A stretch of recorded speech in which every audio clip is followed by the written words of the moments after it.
That's where we start, and so if people have trouble, there's a couple different ways to look at sleep difficulties or insufficient sleep. So I think the first barrier to overcome is understanding the importance of sleep.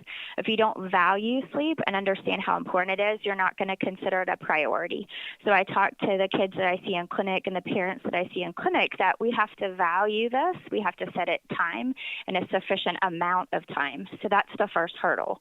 The second hurdle is what if you allow yourself enough time, but you can't fall asleep? And so that puts you into more of a sleep disorder. Now, we know that that happens a lot to our athletic or any of our adolescent kids because they physiologically have a delayed sleep phase. So we have a clock in our brain that tells us when it's time to fall asleep and when it's time to wake up.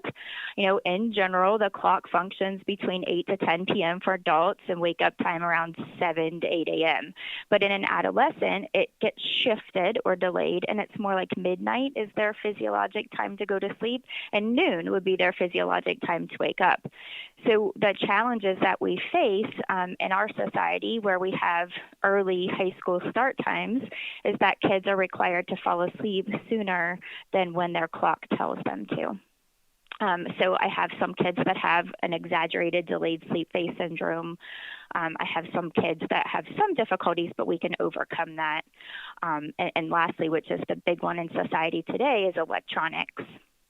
So we know electronics produce blue wave light, and blue wave light promotes wakefulness.